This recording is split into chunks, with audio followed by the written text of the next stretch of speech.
네, 다 같이 성경을 들고 일어서시기 바랍니다. 봉독해드릴 하나님의 말씀은 요한계시록 15장 2절과 4절까지를 제가 봉독해드리겠습니다. 이것은 하나님의 말씀입니다.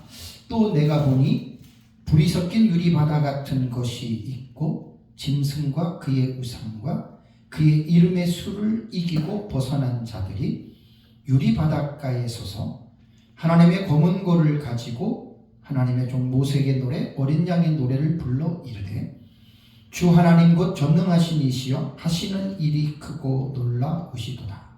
만국의 왕이시여 주의 길이 의롭고 참되시도다. 주여 누가 주의 이름을 두려워하지 아니하며 영화롭게 하지 아니하오리이까 오직 주만 거룩하시니이다.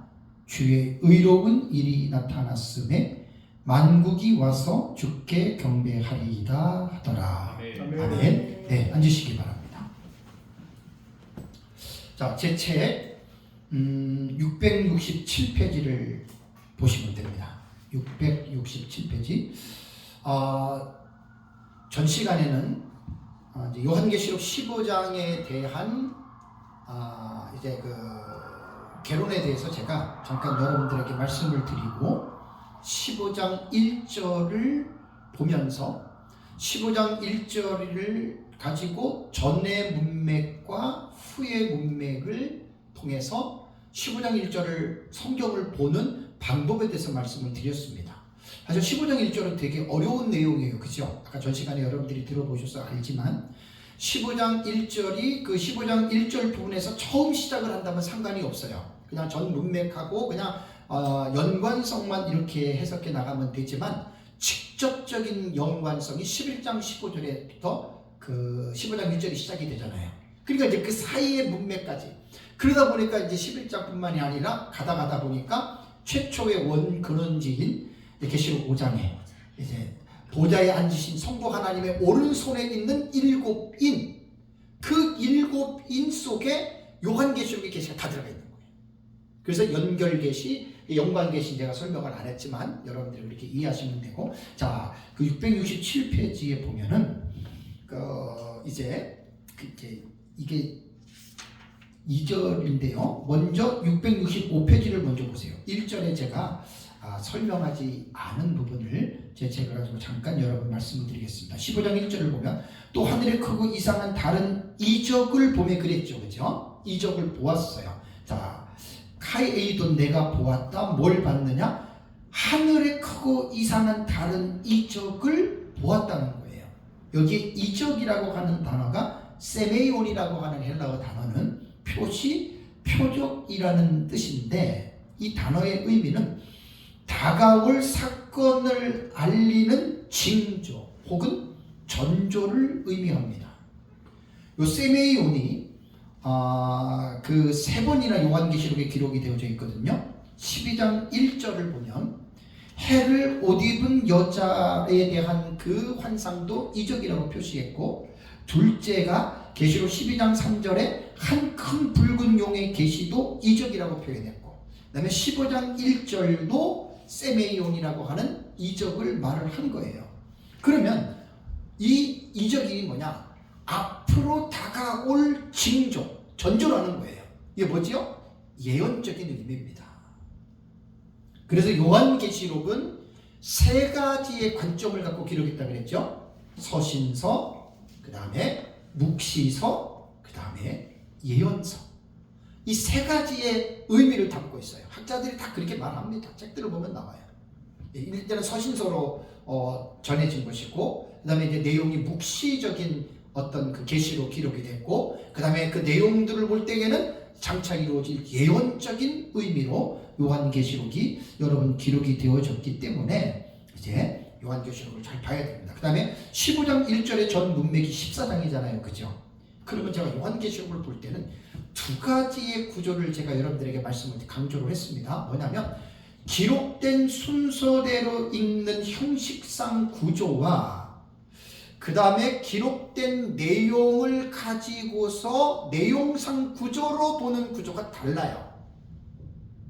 이 말도 이제 공부를 안 하시는 분들은 이 말이 무슨 말인지 모르는데, 예를 들자면 이런 것입니다. 보통 사람들이 생각할 때는 요한계시록이 우리가 말하는 순차적으로 1, 2, 3, 4, 5, 6, 7, 8 이렇게 순서적으로 우리는 뇌리 속에 우리는 박혀 있잖아요. 그죠? 1장, 2장, 3장, 4장. 그러면 사람들이 착각하는 게 뭐냐면 5장 다음에 6장이 나오면 5장에 대한 사건이 이루어진 다음에 6장의 사건이 순서적으로 이루어진다라고 이렇게 생각하는 것은 대단한 착각이고 잘못입니다.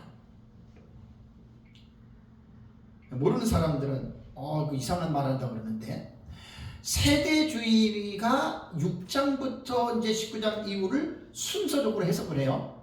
그 세대주의 해석법이고, 역사적 전천년이나 무천년은 절대로 순서적으로 사건이 이루어졌다고 안 봅니다. 절대로 안 봅니다. 그러니까 이제 제가 여기서 서울에서 그때 몇 년 전에도 강의할 때 그랬잖아요. 패러다임을 시프트를 시키려면 거의 대부분 성도들이 8장 다음에 9장 나오면 8장의 사건이 이루어진 다음에 9장의 사건이 이루어지는 것으로 생각하고 있어요. 아닙니다. 그래서 이제 우리가 단락의 구조법에서 동경과 사경의 상호 교착 구조, 바로 그 말이에요. 근데 그거를 이제 처음에 이해하기가 좀 힘들죠. 그래서 계속 반복해야 돼요. 성도들이 가르칠 때에는요, 계속 반복하셔야 돼요. 계속 반복하셔야 돼요. 그래서 15장 1절의 전 문맥이 14장이잖아요. 그 14장의 마지막 단락이 문맥이 뭡니까? 땅에 익은 포도송이를 추송하는 거잖아요. 자, 내용상 구조로 볼 때는 어떠한 것이 있냐면, 전문맥에 있는 그 익은 포도송이를 짓밟는 것이 그게 나중에 일어나는 사건이에요. 요 15장 1절의 사건보다. 그러니까 이게 어떻게 되는 겁니까? 사건이 도치가 되는 거예요. 도치가. 그러니까 사건으로 말을 한다면 15장 1절의 사건이 7번째 대접 나팔이 불린 다음에 7 대접이 다 쏟아진 다음에, 그 다음에 이제 7번째 대접이 뭐냐면 세상 멸망이잖아요. 이번 주 제 설교가 세상 멸망에 대한 7번째 대접을 2개를 했거든요. 18장까지. 그러니까 사건으로 볼 때는 이게 14장 문맥이 이게 뒤로 오는 거예요. 사건으로 볼 때. 그러나 기록된 순서로 볼 때는 이게 이제 이거 포도송이를 추성하는 게 먼저 오죠. 그죠? 그래서 요한계시록은 반드시 모든 성경이 마찬가지입니다. 기록된 대로 먼저 이해하고, 그 다음에 기록된 내용에 대한 사건이 이제 어떻게 이루어지는지에 대한 이 부분을 여러분들이 이제 그 부분을 분명하게 성경을 통해서 이해를 하셔야 됩니다. 이제 1절에서 이제 중요한 것은 다시 한번 보시면요, 1절에 마지막 재앙이라고 하는 단어가 나오죠. 그죠? 하나님의 진노가 이것으로 마치리로다라는 말이 나옵니다. 15장 1절의 내용에. 요건 제가 다음 시간에 7 대접 재앙의 개론 시간에 이 부분을 다시 한번 정리를 할게요. 되게 중요해요. 여기 7번째 대접의 특징입니다. 제가 저희 교회에서 지금 4주인가 5주를 제가 7 대접 시리즈를 설교를 했거든요. 아마 시간으로 말하면은 아마 9시간, 10시간 될 거예요. 처음에 이제 개론부터 시작해가지고, 그걸 여러분들이 다음 시간에 제가 7 대접 재앙에 대한 특징에 대해서 좀 정리해서 여러분들이 말씀을 들으시면 충분히 여러분들이 이해가 됩니다. 자, 667페이지에 보면은, 자, 이제 조금 전에 제가 봉독했던 불이 섞인 유리 바닷가의 찬양이 나오죠. 자, 이것은 제6막간 계시입니다. 그러니까 막간 계시로는 6번째 군에 해당이 된다는 말입니다. 그러면 불이 섞인 유리 바닷가의 환상은 어떻게 이것이 구성이 되냐면, 형식상 구조로 볼 때 15장 1절이 7째 나팔 계시에서 중간적인 위치에 차지하고 있는 거예요. 7번째 나팔의 시작은 11장 15절에서 19절에 나오죠. 그죠? 이것이 7째 나팔의 시작입니다. 중간 부분이 15장 1절이고 일곱 번째 나팔의 마지막이 15장 6절에서 8절이에요. 5절에서 8절.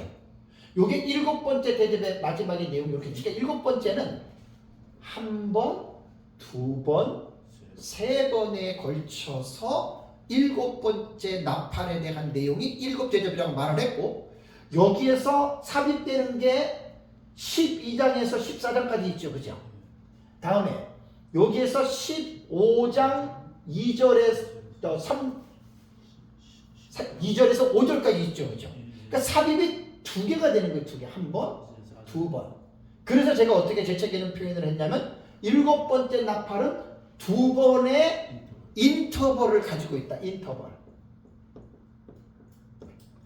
두 번의 인터벌을 가지고 있는 거예요. 간격이 있는 거예요. 요거는 형식상 구조로 보는 거기 때문에 전천년, 부천년, 세대주에 할 것 없이 그냥 딱 보면 요런 구조를 먼저 이해를 하셔야 됩니다. 일곱 번째 나팔은 요렇게 두 번의 인터벌을 가지고 있어요. 다음 시간에 제가 세 가지 일곱 시리즈를 좀 더 자세하게 여러분들에게 비교해서 제가 또 이제 말씀을 드리도록 하겠습니다. 그래서 이제 일곱 번째 나팔 요 부분에 대해서는 여러분들이 이제 그렇게 이해를 하시면 되고요. 자, 불이 섞인 유리 바닷가의 환상이 지금 제가 아까 봉독해 드렸는데, 야, 불이 섞인 유리 바닷가에서 승전가를 부르고 있는 이 사람들은 누구인가? 정말 기이한 거예요, 이게. 정말 기가 막힌 환상입니다. 그럼 우리는 이제 이 본문을 불이 섞인 유리 바닷가가 어디이며 그들은 누구이며 이 사건은 언제 일어나며 왜 그곳에서 승전가를 부르고 있는지, 이게 무엇이라고도 육가 원칙에 보면은 누가 언제 어디서 무엇을 어떻게 왜 이러한 차원에서 여러분들 우리는 성경을 접근하고 성경을 풀어가고 성경을 해석해야 됩니다. 이 일곱째 천사가 일곱째 양을 가지고 있는 15장 1절에서 2절로 넘어가면 또 내가 보니 그랬죠. 그죠? 가이 에이돔이에요. 요한계시록을 기록한 아주 특정적인 특별한 어떤 그러한 방법 중에 하나가 또 내가 보매 또 내가 들으리 라는 말입니다. 자, 그러면 이제 불이 섞인 유리바닷가에 있는 제가 668페이지 보면은 장소에 대해서 제가 정리를 해놨습니다. 자, 불이 섞인 유리바다 같은 것이라고 얘기를 했습니다. 뒤에서 말씀을 드리겠지만 불이 섞인 유리바다가 아니에요. 같은 것 비유법으로 이렇게 설명을 했는데, 그렇다면 이 불이 섞인 유리바닷가는 어딜까요? 보통 주경학자들의 해석을 보면은요, 천국으로 말하는 사람도 있고 아니면 이 세상으로 말하는 사람들이 있습니다. 세상으로. 그런데 이 불이 섞인 유리 바닷가는요, 천국도 아니고 이 지상도 아닙니다. 제가 보는 관점은 공중의 어느 장소다라고 저는 이제 설명을 해놨고요. 이제 그 이유는 본 계시의 내용을 여러분 살펴보시면 이들은 짐승과 그의 우상과 그의 이름의 수를 이기고 벗어난 자들이라고 말을 했죠. 그럼 여기서 여러분 우리가 성경을 읽을 때 문장 속에 짐승과 그의 우상이라고 하는 이 용어가 나오고 그 짐승의 이름의 수를 이기고 벗어난 자들이라고 하는 이 문장 속에서 여러분 우리는 생각나는 게 없습니까? 이거는 어느 특정한 시기를 안에서 말을 하는 거예요. 그죠? 짐승, 그의 우상.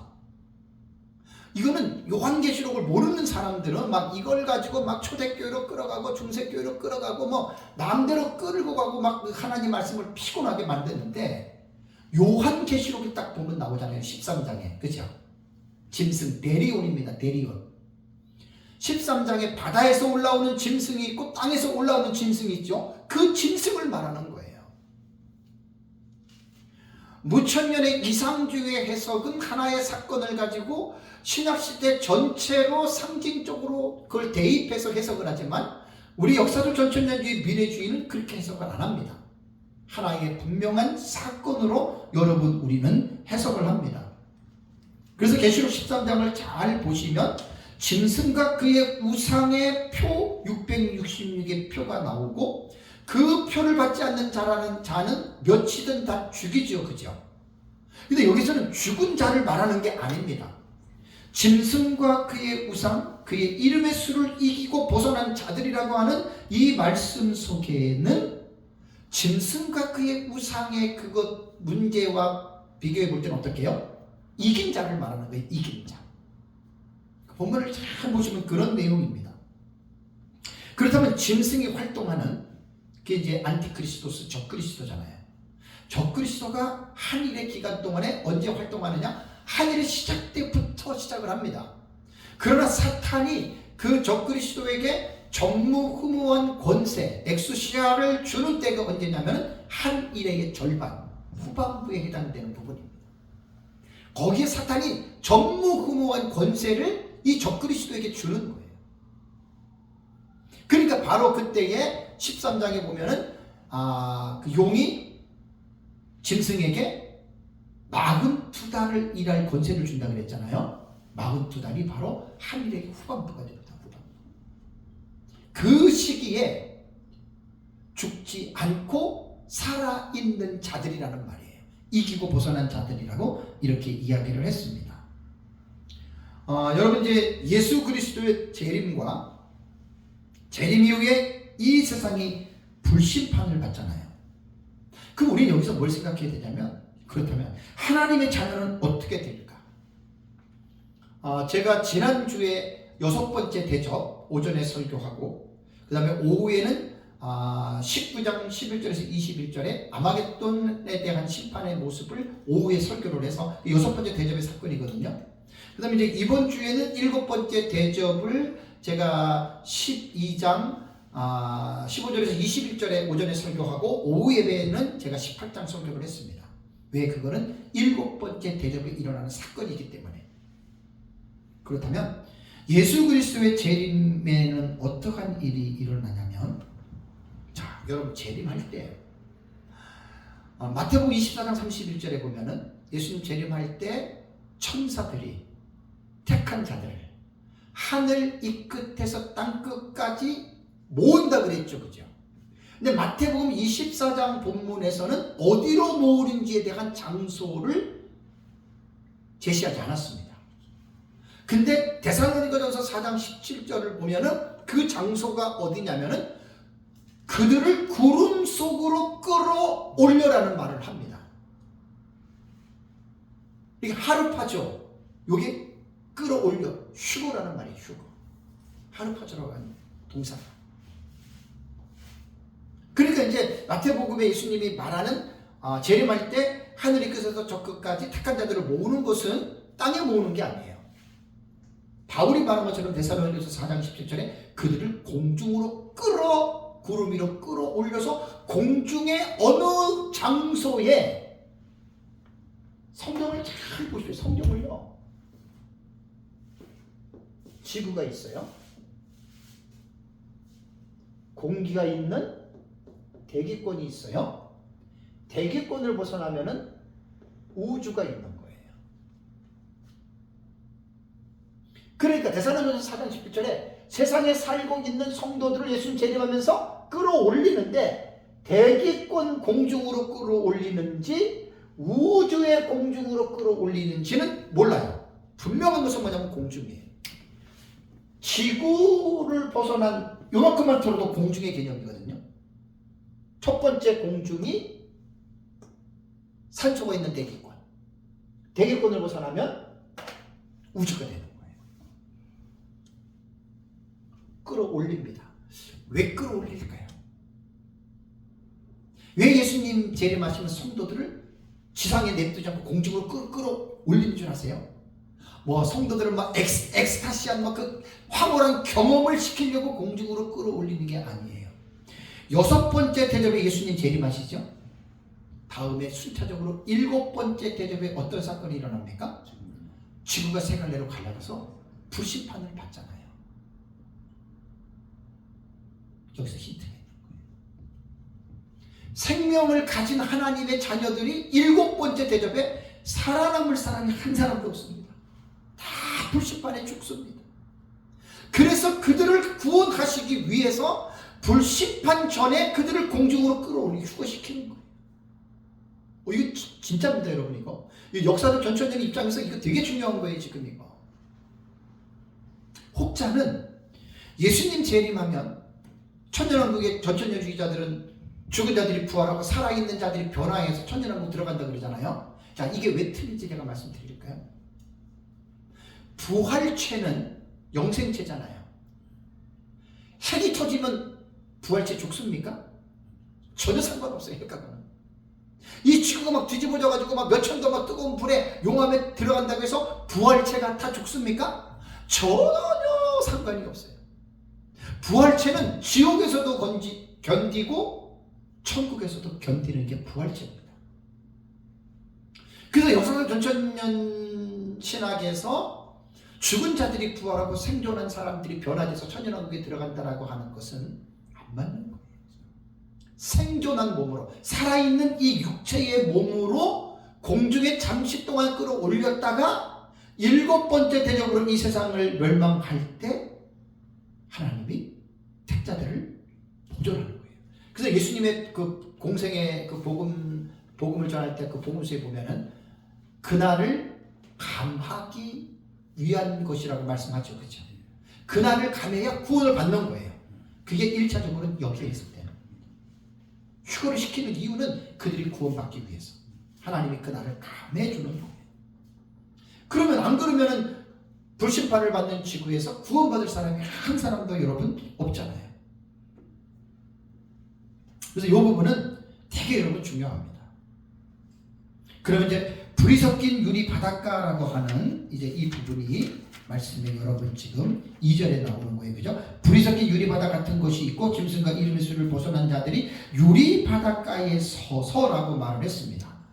자, 그러면 여기 이제 불이 섞인 유리 바다는 제가 뒤에 좀 자세하게 설명을 하는 걸로 하고요. 여기서 이제 공중이라고 하는 말이 나왔으니까 669페이지를 여러분 보시면은 669페이지를 보시면 제가 그 공중이라고 하는 단어를 궁창으로서의 하늘이라고 하는 이 부분을 제가 669페이지의 말씀을 제가 정리해 놨거든요.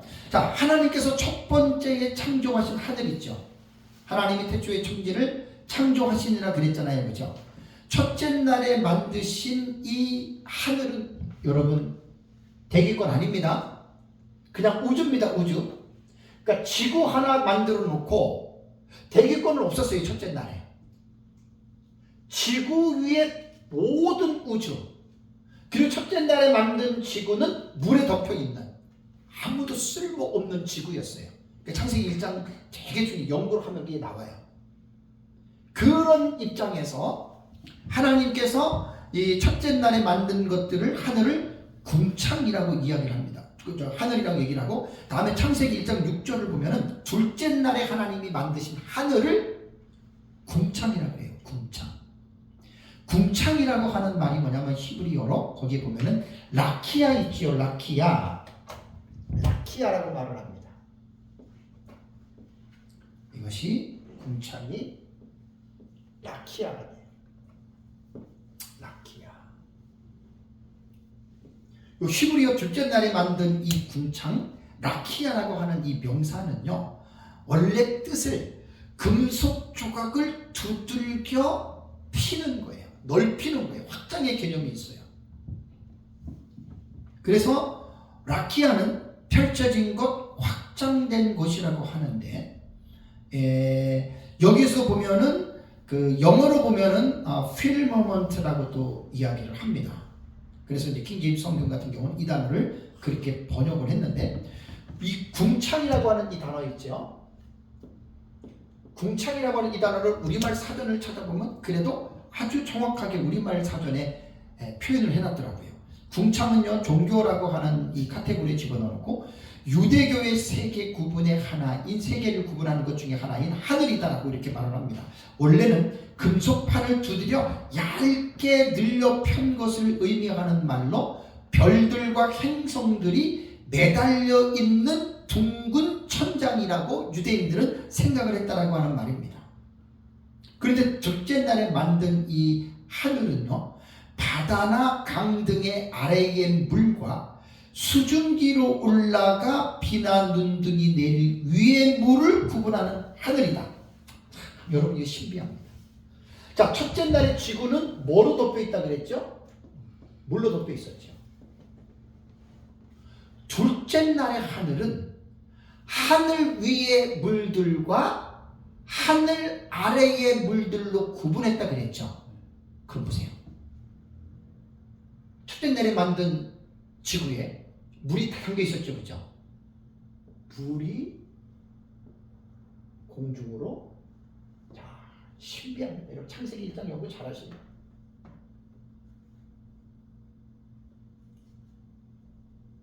이게 뭐예요? 물춤이 생긴 거예요. 둘째 날에. 이 신비한 거예요. 이 하늘을 만들었는데 둘째 날에 만든 하늘이 대기권이라는 말이에요. 그러니까 첫째 날에는 온 우주, 산소가 없었어요. 산소가. 둘째 날에 하나님이 대기권을 만들면서, 대기권은 산소가 있는 하늘이잖아요. 이 궁창이에요. 라키아예요. 그 라키아는 금속을 쳐서 펴는 거예요. 그러니까 확장된 건 확장. 그래서 공중의 어느 한 부분에 하나님이 물을 만든 거예요. 물을 만든 거예요. 창세기 1장을 보세요. 이게 참. 뒤에 책 보세요. 670페이지 뒤에 보면. 자, 보세요. 670페이지 뒤에 보면은 그 첫째 단에 창세기 1장 7절 있죠. 보세요. 그리고 하나님이 그 창공을 만드셨다. 이건 직역한 거예요. 원문을. 창공을 만드셨다. 그리고 그 창공 아래로부터 어떻게 해요? 그 물들과 그 다음에 그 창공에서 위로부터 그 물들 사이를 어떻게? 나누게 하셨다. 이 따뜻한 그림을 보세요.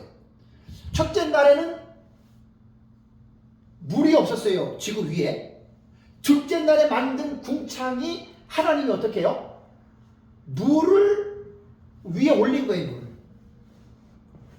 그래서 이 물을 만들어 놓고 이 하늘을 만든 거예요. 대기권. 그러니까 대기권, 하늘 아래에 지구의 물, 하늘 위에 어떻게 해요? 물. 요게 둘째 날에 만든 거예요. 자, 이거는 내가 직역한 거고, 창세기 1장 7절을 한번 성경을 봅시다. 창세기 1장은 내가 옛날에 좀 그래도 연구를 좀 많이 했어요. 옛날에. 이걸 꼭 여러분들 아셔야 돼요. 자, 창세기 7장을 보시죠. 하나님이 궁창을 만드사 그랬죠. 하늘이에요, 궁창은. 이게 대기권 하늘을 만들었다는 게 대기권 하늘. 궁창 어떻게 해요? 아래에 물. 이게 지구에 덮여있는 물이고, 그 다음에 궁창 위에 물. 그러니까 둘째 날에 어떻게 된 거예요? 하나님이 물을 하늘로 어떻게 해요? 들어 올리신 거예요. 하늘의 물춤이. 이게 그 말이에요. 둘째 날의 궁창이. 노아 시대 때에 하늘의 물들이 어떻게 해요? 쏟아지죠. 노아 시대. 하늘의 창이 열려서 쏟아지죠. 이불이 쏟아진 거예요. 이불이. 그래서 지구를 다시 원위치로 덮어놓은 거예요. 물에 잠겼어요. 신기한 거예요, 여러분. 이거. 창세기 1장 여러분 엄청 중요합니다. 이게 둘째 날에 만든 거예요. 하늘 아래 물들, 하늘 위에 물들. 그 하나님이 둘째 날에 대기권 하늘을 만드셨다. 그 말입니다. 자, 왜 제가 자세하게 설명을 하냐면, 불이 섞인 유리 바닷가가 어느 곳이냐를 설명을 하기 위해서 과학적으로 우주에 대한 부분을 창세기 1장 하나님이 만드셨던 그 원리 안에 들어가서, 이게 출발점이잖아요. 여기서 제가 여러분들에게 말씀을 드리는 겁니다. 그 다음에 이제 첫째 날에 만든 하늘 있잖아요. 보세요. 라키아는 둘째 날에 만든 하늘이에요. 첫째 날에 만든 그 하늘은 그 670페이지 보면 샤마임 있죠. 샤마임. 히브리어로 샤마임이에요. 히브리어로 샤마임. 요 샤마임이라고 하는 단어는 샤마라고 하는 이 단어의 복수형이거든요. 샤마임이. 요 샤마임은 원래 쌍수라 그래요. 쌍수. 이 단어가 태어날 때 임 그러면 히브리어는 어미가 임으로 되면 그 복수거든요. 이거는 문자적으로는 두 개의 하늘을 의미하지만 일반적으로는 하늘이라고도 이야기하고 하늘들이라고도 이야기를 합니다. 여러분 시편을 읽어보면 특징이 있는 게 뭔지 아세요? 하늘과 하늘들의 하늘아 여호와를 찬양하라 그러죠. 왜 하늘을 복수로 쓴 줄 아세요? 보세요. 이 하늘이 있고 이 하늘이 있는 거예요. 대기권 하늘과 대기권을 벗어난 우주의 하늘이 있는 거예요. 그러니까 샤마임과 라키아라고 하는 하늘이 있는 거예요. 둘째 날에 만든 하늘이 라키아예요. 궁창. 이 하늘. 그러면 이제 결론적으로 15장 2절에 불이 섞인 유리 바닷가에 짐승과 그의 우상의 수를 이기고 올라간 자들이 있죠. 그죠? 천국이 아니에요. 이 땅도 아니에요. 그러면 어디냔 말이에요. 그러면 대기권 하늘이냐 우주의 하늘이냐 딱 여기서 골라내는데 어디의 하늘인지는 우리는 몰라요. 자, 대기권 하늘이라면 산소가 있기 때문에 인간의 육체를 가지고 있으니까 숨을 쉬면서 있겠죠. 그죠? 그러나 대기권을 벗어난 우주라면 공기가 없잖아요. 그럼 수많은 사람들이 불이 섞인 유리바닷가에 올라가 있는데 하나님이 각자의 산소 마스크를 씌워가지고 거기서 숨을 쉬게 할까요? 그 우리는 몰라요. 그런데 여러분 하나님을 제한하시면 안 됩니다. 이 말이 뭐냐면 우주에 사람들이 올라간다 하더라도 왜 하나님이 그 사람들에게 숨을 못 쉬게 하겠습니까? 그죠? 왜냐하면 하나님의 기적적인 그분의 전능하신 능력은 우리가 제한할 수가 없는 거예요. 우주든 대기권이든 간에 불이 섞인 유리바닷가에 올라가 있는 그 무리들이 충분히 사는 데는 여러분 지장이 없다라는 말입니다. 그래서 여러분 불이 섞인 유리바다 같은 것 이게 헬라어로는 호스예요. 호스. 동속접속사. 호스예요. 이렇게 되면 호스. 감기식이에요. 호스가 되는 호스. 네. 여기 호스는요. 부사이면서 종속 접속사로 쓰여졌습니다. 불이 섞인 유리바다 같은 것 그랬습니다. 그러니까 요한이 본 것은 불이 섞인 유리바다 같은 것이지 불이 섞인 유리바다는 아니라는 거예요. 그래서 요한계시록에는 이 호수의 용법을 되게 많이 썼어요. 뭐뭐 같다라 뭐뭐 같다라 뭐뭐 같다라 전부 다 호수입니다. 호수. 비유법입니다.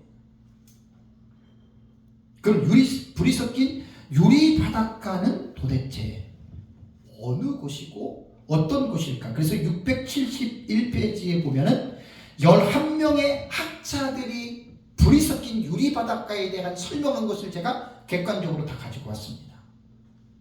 이건 목사님 책에 있는 것도 가지고 왔지요. 거기서 학자들의 책은 다 제가 가지고 오니까 그래서 거기서 가지고 오고 11번째 이제 민병성 목사님의 해석이 있는데 자 김재든 목사님 같은 경우는 땅에 내릴 하나님의 진노를 불이 섞인 유리바다로 묘사했다. 그럼 땅으로 보잖아요. 그죠? 근데 자세히 보면 이게 말이 땅도 안 맞고 천국도 안 맞아요. 참 제가 계시록을 연구를 하면서 합리적인 해석을 해야 돼요. 자세히 본문을 깊이 있게 들어가다 보면 이게 땅이 될 수가 없어요. 김웅조 목사님도 지상에 내릴 심판의 불이다.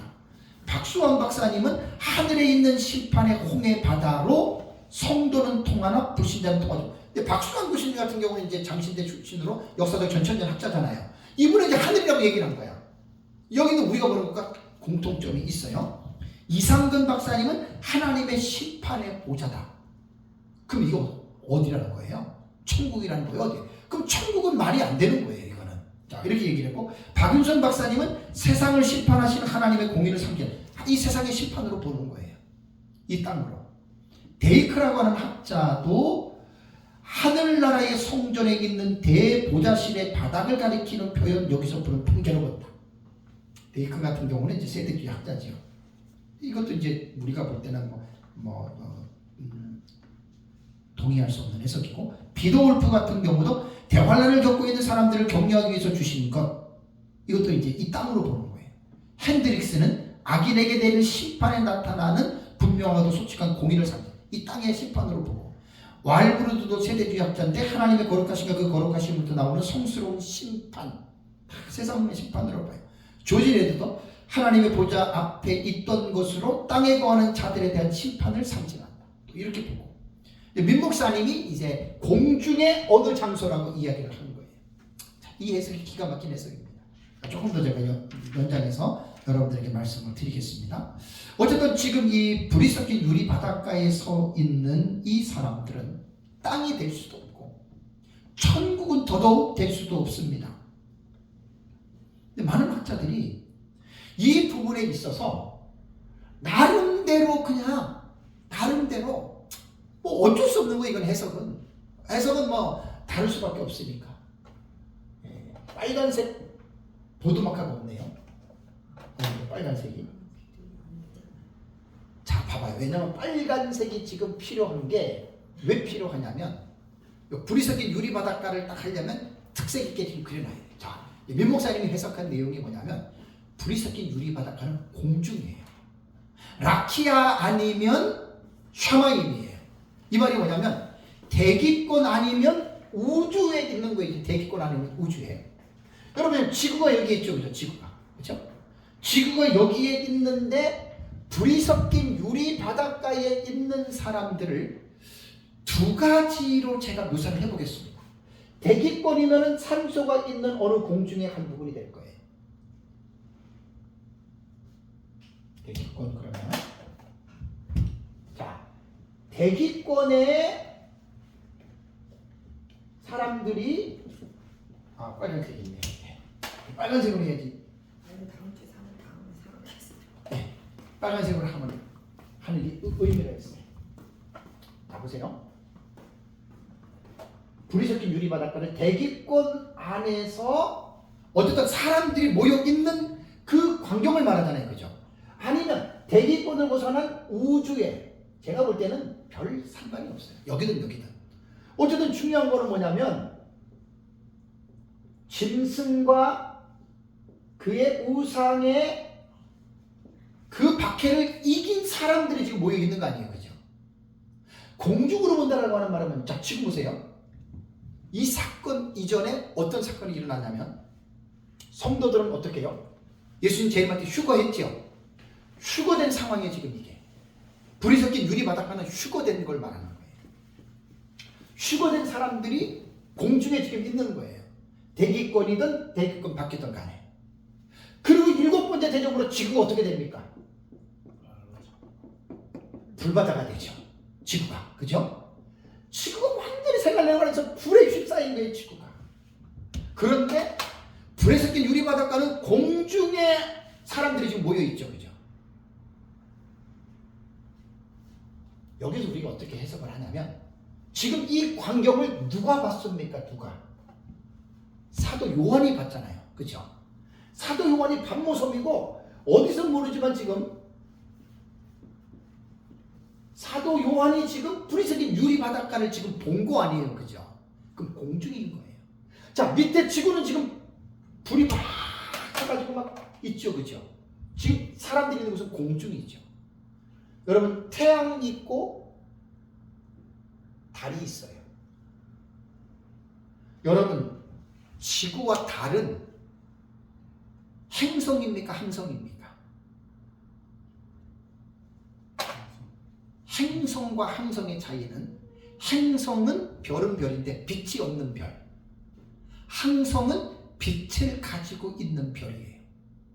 달이 빛을 가지고 있습니까? 없습니까? 없어요. 지구가 빛 갖고 있어요? 없어요? 없어요. 그래서 태양계를 도는 수성, 지구, 그 다음에 천왕성, 해왕성 해가지고 쭉 나오잖아요, 그죠? 목성 이런 거요. 그건 전부 다 행성이에요, 행성. 그러니까 자체 내 빛을 가지고 있는 별이 아니에요. 그러니까 달은 어떻게 됩니까? 태양이라고 하는, 태양의 빛을 받아서 달은 지구로 밤에 빛을 제공해 주지요. 그러면 우리가 밤에 달을 볼 때는 달이 어때요? 빛이 있지요, 그죠? 태양의 빛을 받는 거예요.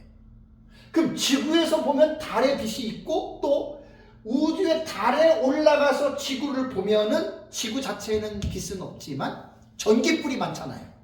그래서 인공위성에서 지구를 보면 어때요? 잘 사는 나라 같은 데는 휘황찬란한 빛이 보이죠. 여러분, 지구가 전체가 불이 탄다고 생각해 보십시오. 달에서 볼 때 어때요? 지구의 불빛이 달까지 비춰질까요? 안 비춰질까요? 비춰지는 거예요. 이 빛은 상상을 초월할 역사 이래로 이런 적이 없어요. 지구가 세 갈래로 갈라서 전부 다 지금 빛이 비치는데 지금 보세요. 불이 섞인 유리 바닷가는 공중에 올라가 있는 사람들이 있죠, 그죠? 사도 요한이 어디를 봤어요? 이 사람들을 봤죠. 불이 섞인 유리 바다 같다라고 하는 말은 지구에서 불타고 있는 이 불빛이 대기권이든 우주든 사람들이 모여 있는 이 곳에 불빛이 지금 어떻게 투영이 된 거예요. 그래서 사도 요한은 불이 섞인 유리 바다 같은 것이 있다 이렇게 이야기를 한 겁니다. 여러분, 기가 막히지 않아요? 이거 기가 막힌 해석이에요. 근데 많은 사람들이 이런 해석을 몰라요. 그래서 아까 말씀드린 대로 땅이다, 천국이다 이런 말을 지금 하고 있는 거예요. 저희 정말로 은사이신 민명성 목사님이 이렇게 해석해 놓은 겁니다. 기가 막힌 해석입니다. 그렇다면 불이 섞인 유리 바닷가에 서 있는 무리는 누굴까요? 아까 말씀드린 대로 672페이지에 보면은 짐승과 그의 우상과 그의 이름의 수를 이기고 벗어난 자들이라 그랬죠. 그죠? 그러니까 짐승과 그의 우상은 특정한 시대를 지금 포함하고 있는 거예요. 지금 2024년의 시대에, 지금 우리가 살고 있는 2024년의 시대에 짐승과 그의 우상을 전 세계적으로 지금 섬기라고 말을 합니까? 아니에요. 그러니까 요한계시록은요, 어느 한 지역에 국지적으로 일어나는 사건을 말한 게 아니라 예수님 재림 직전에 마지막에 전 세계적으로 이루어지는 상황을 지금 말을 하는 것이기 때문에 이 짐승과 그의 우상이라고 하는 이 부분도 어느 한 지역에 국지적으로 일어나는 사건이 아니라 전 세계에 이러한 역사가 미친다라고 하는 것 여러분 기억을 하셔야 됩니다. 이거는 예수님 재림 직전이 될 수밖에 없습니다. 여기 보면은 이긴 자들이라고 말했잖아요. 이긴다라고 하는 건 이 니카오라고 하는 동사예요. 여러분 이거 되게 중요합니다. 니카오라고 하는 이 동사를 이 니콘타스라고, 이게 분사 현재 능동태거든요. 동사는 분사 현재는요 계속적 용법이라 그러죠. 계속 하는 거예요. 계속. 과거에도 이겼고 현재에도 이겼고 미래에도 어떻게 해요? 이기는 거예요. 이게 분사 현재형이에요. 동사를 볼 때. 그리고 능동태잖아요. 억지로 이긴 게 아니에요. 이들은 성령의 능력을 받아서 자원하는 그 자발적으로 이들을 이긴 거예요. 성령의 능력을. 근데 본문에서 짐승의 수를 이기고 벗어난 자들을, 우리말에는 벗어났다는 말이 나오죠. 원문에는 벗어났다는 단어가 없습니다. 우리말 번역에 삽입한 겁니다. 그래서 저는 원문에는 없지만 번역 성경에는 충분히 독자들에게 이해를 주기 위해서 없는 것들을 만들어서 번역할 수 있어요. 특별히 이제 헬라어, 히브리어 같은 경우에는 불완전 문장들이 많습니다. 동사가 생략된 경우들이 꽤 있어요. 그러면 번역할 때 그걸 갖다가 번역자가 삽입을 하는 거예요. 의도적으로, 의미론적으로 삽입을 하는 겁니다. 왜? 독자들을 이해를 시키기 위해서. 70일의 계시 기억나세요? 70일의 본문에 장차라고 하는 부사가 2번 나오죠. 70일의 본문에. 근데 히브리어에 장차라고 하는 단어가 있다 그랬어요? 없다 그랬어요? 없어요. 70일의 본문에는 장차라고 하는 부사라고 하는 단어가 안 나오는데 우리말 성경에만 나와요. 저도 이거 누구한테 들었는데 중국어 성경에도 장차가 없고 일본어 성경에도 없고 장차라는 단어가 아예 없어요. 우리말 성경만 집어넣은 거예요. 근데 이 장차라고 하는 이 부사는 불명확하지만 언제인지는 모르지만이라고 하는 미래적인 개념을 가지고 있는 부사잖아요. 그죠? 그 70일의 본문에도 참 내가 볼 때는 잘 집어넣었어. 근데 첫 번째 26절의 장차는 효자지만 27절의 장차는 부여자예요. 그건 넣으면 안 되는 걸 넣었어요. 그거 제가 설명을 안 할게요. 옛날에 70일할 때 다 말씀을 드렸습니다.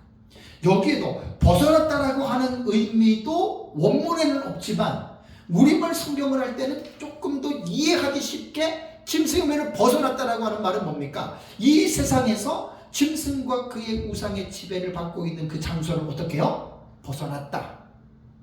그런 의미에서는 원문에는 없는 내용이지만 삽입을 했지만 의미론적으로는 제가 볼 때는 괜찮다라고 저는 이렇게 생각을 합니다. 그러니까 짐승과 그의 우상은 한 일에게 나타나는 특징적인 용어입니다. 짐승이 누구죠? 적그리스도입니다. 7번째 제국의 10왕을 그 틈에서 도단한 작은 뿔 한 사람이 10왕을 제압하고, 다니엘서 보면 셋뿔을 뽑아버렸다고 했잖아요. 그죠? 그 7번째 제국 10왕들을 자기 수하에 놓고 이 작은 뿔로 명시된 이 사람이 적그리스도예요. 이 적그리스도가 7번째 제국의 왕이 되는 겁니다. 그래서 이제 그 적그리스도 밑에 있는 사람이 거짓 선지자예요. 13장에 보면 땅에서 올라오는 짐승. 그 다음에 17장에 음녀 나오죠. 음녀. 그 음녀의 무리들과 거짓 선지자하고 적그리스도는 사탄의 삼총사입니다. 사탄의 삼총사. 이들이 결국은 마지막 시대에 세계의 이 세상의 모든 권세와 권력들을 쥐락펴락하는 자들이 적그리스도, 거짓 선지자, 음녀입니다. 근데 이런 걸 보면 성경을 이제 모르시는 분들은 참 이런 부분에 대해서 모르니까 무지한 거예요. 근데 이제 요한계시록의 계시를 깨달은 사람들은 지금은 명확하게 나타나지는 않았어요. 앞으로 명확하게 정치적인 단일 인물인 적그리스도가 등장합니다. 요 적그리스도가 등장하는 제국은 7번째 짐승 제국입니다. 10명의 왕이 통치하는 제국이니까 연합국가, 합중국의 흉 때릴 듯 나랍니다. 잘들 보셔야 됩니다. 거기에서 작은 뿔로 등장하는 한 사람이 7번째 제국의 쿠데타를 일으키고 한 사람이 그 제국의 왕이 되는 거예요. 그래서 이것이 어떻게 되냐면 전제주의 국가로 회귀합니다. 또 이거 말하려면 시간이 많이 걸려요. 이것도 신기한 거 신기한 거. 그래서 이제 이 성경은 종말론은 성경을 여러분 많이 알아야 종말론 강의를 잘 알아들어요. 지금 짐승 제국만 하더라도 앞에 짐승 제국이 애국부터 시작하면 애국 바벨론, 그 다음에 애국 아수르 바벨론, 그 다음에 메데바사 헬라 로마 6개의 짐승 제국이 있었죠. 그죠? 그 요한계시록 17장에 가면은 여자가 앉은 7산 7머리, 그게 제국이에요. 5은 망했고 하나는 지금 있고 17장에 나오죠. 5은 망했다라고 하는 말은 애국, 아수르, 바벨론, 메데바사, 헬라는 로마 제국 이후에 망한 제국이고 하나는 있다라고 한 것이 사도 요한 당시의 로마 제국입니다. 그러면서 다른 하나는 아직 없지만 장차 이르리라고 얘기를 했죠. 그게 마지막 종말에 나타나는 짐승 제국으로는 7번째 제국이 되는 거예요.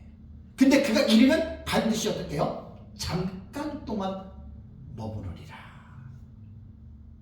앞에 애국부터의 그 짐승 제국들은요, 애국 같은 건 수천 년 동안을 지배한 제국입니다. 로마만 하더라도요, 여러분, 로마 제국의 멸망이 동로마가 멸망할 때가 로마가 멸망한 거예요. 그 1400 몇 년도잖아요. 15세기 비잔틴이 멸망할 때 그때란 말이에요. 로마 제국만 하더라도 벌써 1500년 이상이 되잖아요. 그러니까 주전 30년에 악티움 해전에서 클레오파트라의 군대를 물리쳤잖아요. 그래서 애굽의 그 초대 황제가 누굽니까? 애굽의 아니죠, 로마의 초대 황제가 아우구스투스라고 그 사람이 옥타비아누스예요. 옥타비아누스가 마지막 헬라 제국의 남은 국가가 그 애굽 지역에, 그 지역에 클레오파트라가 있는 그 지역이란 말이에요. 그 지역의 마지막 악티움에서 31년에 해전을 하는데 안토니우스가 클레오파트라와 또 짝이 돼가지고 같이 이제 애굽의 그 2차 3대 정치의 인물이었지만 싸우다 지잖아요. 그 전쟁이 지면서 헬라 제국은 종말을 고한 거예요. 그리고 로마가 6번째 짐승 제국으로 등극을 합니다. 그리고 이제 옥타비아누스 이전에는 로마가 원로 정치였잖아요. 원로 정치. 합중국의 정치를 가지다가 로마 원로회의에서 옥타비아누스를 초대 황제로 아우구스투스라고 하는 가장 존귀한 자를 인정하고 로마 제국이 원로 정치에서 전제 정치로 회귀가 되는 거예요. 그래서 6번째 짐승 제국이 그렇게 된 거고, 7번째 짐승 제국도 마찬가지예요. 10명의 합중국이지만 작은 뿔이 돋아나서 결국 그 합중국을 다스리는 전제 정치로 돌아간 거예요. 이게 짐승 제국의 조건입니다. 할 말이 너무 많아요. 저는 좀 자세하게 설명을 하다 보니까 어쩌다 여기까지만 하고 넘어가겠습니다. 그러니까 유리 바닷가의 중요한 거는 뭐냐면 유리 바닷가에 있는 이 사람들이 누구냐는 거예요. 누구냐는 말이에요, 이 사람들이. 그래서 짐승과 그의 이름의 우상의 이름의 수를 이기고 벗어난 자들이니까 여기에는 네 부류의 사람들이 있습니다. 제 책에 자세하게 나왔습니다. 자, 한일의 기간 동안에 황충화에서 이긴 자들이 후반부 대환란 때 어디에 있어요? 예비치 있잖아요. 두 번째, 여자의 남은 자손들은 후반부에 대환란에 떨어졌지만 죽지 않고 살아있는 사람들이 있죠. 여자의 남은 자손들 중에 생존자들이 있어요. 세 번째는 저는 세대주의처럼 유대인과 이스라엘과 교회를 가르는 사람 아니에요. 그 세대주의자들은 지나치게 이스라엘과 교회를 너무 갈라서 문제, 그 잘못된 거예요. 왜냐하면 신약 시대의 개념은 예수 그리스도로 말미암아 에베소서를 여러분 보시면 둘이 한 세 사람으로 만들었지요. 둘의 개념은 이방인과 유대인입니다. 이방인, 유대인 전체를 한 세상으로 만드는 게 아니라 유대인들 가운데에 믿는 자들, 이방인들 가운데에 믿는 자들, 이 그리스도인이에요. 크리스티아노스, 그리스도인들, 유대인 중에 믿는 자, 이방인 중에 믿는 자들, 이 둘을 다른 부류였지만 이 둘을 원유맨, 한 새로운 사람 공동체로 모이게, 이게 교회입니다. 에베소서 여러분 정말 기가 막혀요. 전 작년 재작년에 에베소서 주에 설교하면서 책 낼 거예요. 저기 주에서 설교하고 다 돼 있어요. 꼭 나오시면 여러분 한번 보세요. 에베소서를 목사님들과 성도들은요, 에베소서를 깊이 있게 공부해야 교회가 뭔지를 아는 거예요. 에베소서를 모르면 교회 몰라요. 그냥 사람이 목사가 세운 교회, 그냥 장로가 세운 교회, 그러니까 우리끼리 우리 교회, 참 큰일 날 소리입니다. 큰일 날 소리입니다. 에베소서를 통해서 교회가 뭔지를 정확하게 공부를 하셔야 됩니다. 그러고 나서 이제 세 번째는 뭐냐면, 이스라엘 백성들은 저는 교회, 신약의 교회와 무슨 철저하게 세대주의처럼 저는 구분하는 게 아니라, 이스라엘 백성들도 이 신약시대 예수 안에서는 특별한 어떤 그렇게 세대주의자들을 구분하는 게 아니라 그냥 똑같은 구약시대의 아브라함의 자손들이었고, 거기서 이제 예수를 믿으면 구원받는 우리와는 별다를 바가 없는 이제 하나님의 자녀들이 되거든요. 그러나 이스라엘 백성들에게는 특징이 하나 있어요. 그 특징이 하나가 뭐냐면 육신의 혈통인 아브라함의 후손이라는 거. 그렇다고 지금 아브라함의 후손들이 12지파가 지금 이스라엘에 있느냐? 그건 지금 지파 개념은 사라진 지가 오래됐어요. 근데 놀라운 게 뭐냐면 로마서 9장 8장 9장 10장을 한번 읽어보세요. 9장, 10장, 11장 요 세 장을 읽어보면은요, 육신적인 이스라엘 백성들의 구원을 바울이 콕 집어가지고 얘기를 했습니다. 그것이 이방인 교회와의 관계를 정확하게 언급을 했거든요. 그러니까 세대주의처럼 제가 이스라엘을 구분하는 게 아니라 육신의 혈통인 이스라엘 백성들이 있습니다.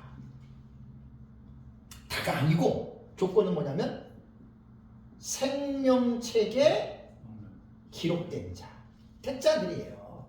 이스라엘 전체가 아니에요.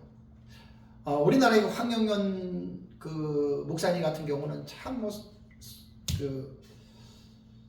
상당히 이 선교나 이런 쪽에 상당한 큰 일을 하시는 분인데, 그분은 이스라엘 백성들은 100% 다 구원받는다고 얘기를 해요. 그는 아니죠. 신학의 입장이 달라서 그래요. 그 다음에 네 번째는 누군 줄 아세요? 첫째 부활자.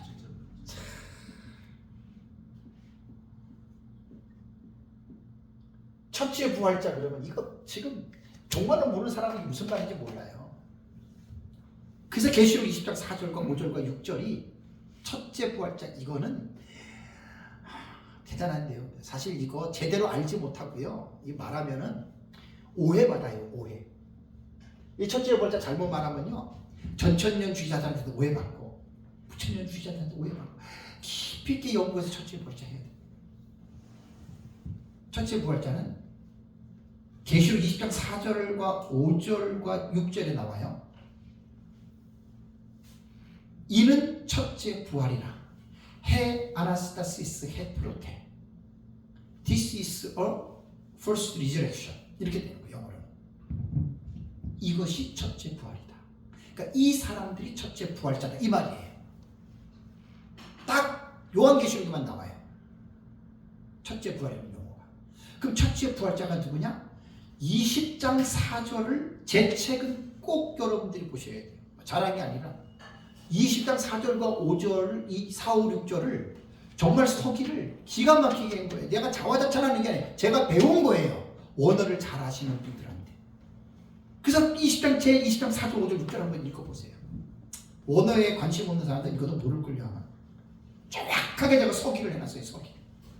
환난 전 순교자와 환난 중 순교자들이 이들이 살아서 에제산입니다. 에제산이라는 동사가 나와요.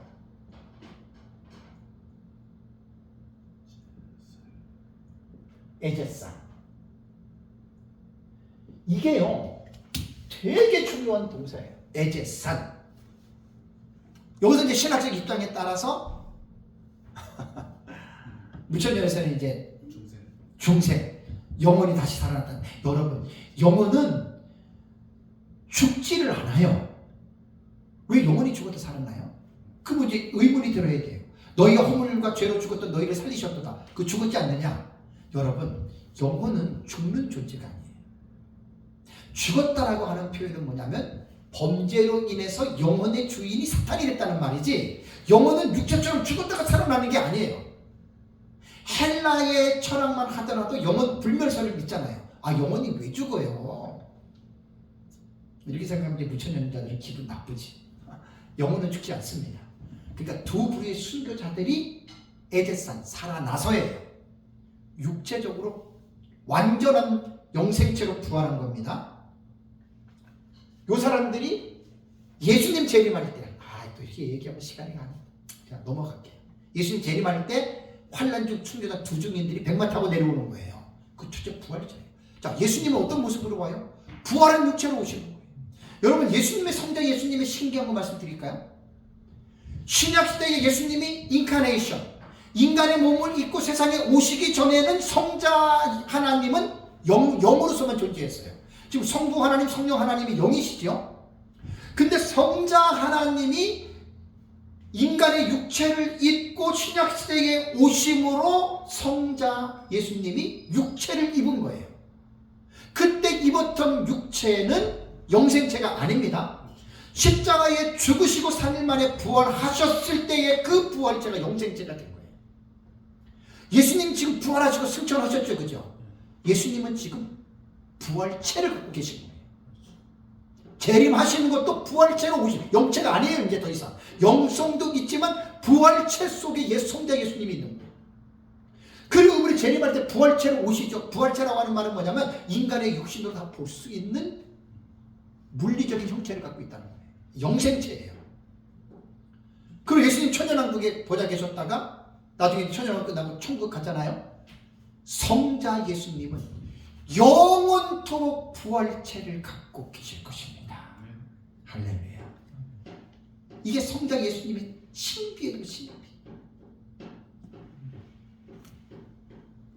그래서 불이 섞인 이 유리 바닷가에는 이 네 부류의 사람들이 있는 거예요.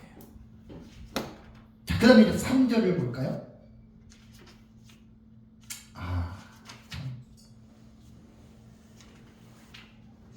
요거는 제가 다음 시간에 하겠습니다. 3절은 시간이 돼서. 왜냐하면 이제 요 내용도 중요하거든요. 이거 사실 그 불이 섞인 유리 바닷가 내용이 엄청 많아요. 근데 너무 중요해요. 그래서 잠깐 쉬었다가 이제 오후 시간에 제가 다시 강의하도록 하겠습니다.